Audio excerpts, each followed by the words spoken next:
маълумот дар бораи райпурсӣ инчунон ин шумораи тоҷикони Россия ки мо дар ҳама ҷо паҳн карда истодем ки дар он тамоми тағйири иловаҳо дода шудааст. Инҷо масалан боз мебинед саволу ҷавобҳо оид ба райпурсӣ ҷо шуда шуд. Масалан чунин варақҳо ҳастанд. Варақҳое ки мо ҳам дар бозорҳо дар ҷойҳои сохтмонҳое ки шаҳрвандони мо кор мекунанд чунин варақҳоро тақсим мекунем ки дар инҷо тамоми маълумот яъне аз соати чанд то чанд барои масалан тамос телефонҳо суроғҳо ҳама чиз дар инҷо дарҷ гардидааст. Сарварбахтӣ сухангӯи сафорати Тоҷикистон дар Русия мегӯяд ки дипломатҳои тоҷик барои гузарониндани райпурсии умумихалқӣ омодагӣ мебинанд. Ба қавли ӯ намояндагии дипломатӣ рӯзи 22 май дар 3 шаҳри Русия дари нуқтаҳои овоздиҳиро ба шаҳрвандон боз мекунад ва барои иштироки фаъоли муҳоҷирон дар ин чорабинии сиёсӣ маъракаи густурдаи иттилоотӣ мегузаронад. Чорабиниҳоро мо мунтазам ба роҳ монда истодаем ва дар бисёр мавридҳо ба он ҷойҳо яъне ба он маконҳое ки шаҳрвандони мо зиёдтар дар он ҷоҳо кору фаъолият мекунанд дар он ҷо чунин вохӯриҳо ташкил мешавад ва бо шаҳрвандон яъне вохӯриҳо баргузор мешавад, варақаҳои иттилоотӣ ба онҳо расонида мешавад, рӯзномаҳо расонида мешавад ки онҳо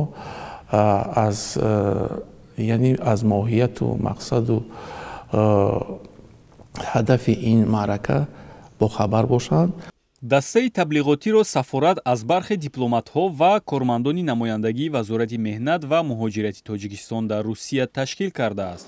Ин гурӯҳ имрӯз барои таблиғоти тоҷикистониён ҷиҳати иштирок дар райпурсӣ ба масҷиди марказии Москав омадааст. Инҷо рӯзҳои ҷумъа макони ҷамъ шудани муҳоҷирони тоҷик аст.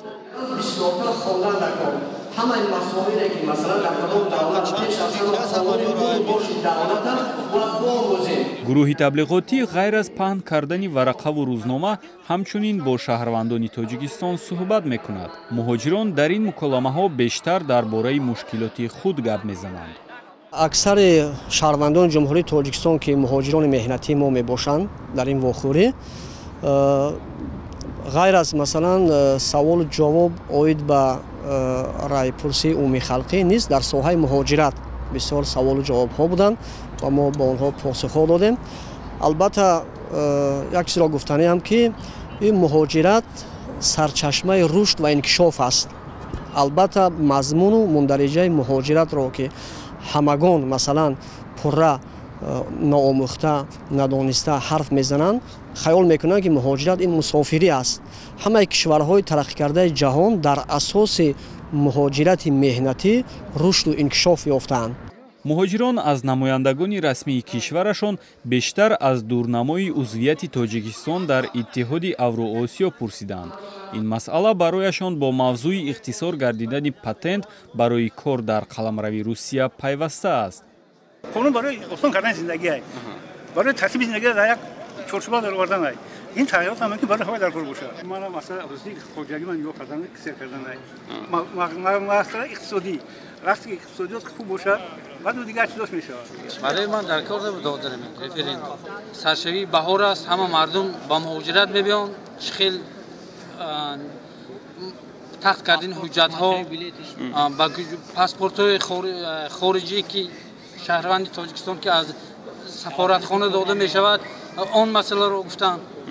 ба фикри ман ҳозир дар шароити кризис ин ягон хел зарурият набуд.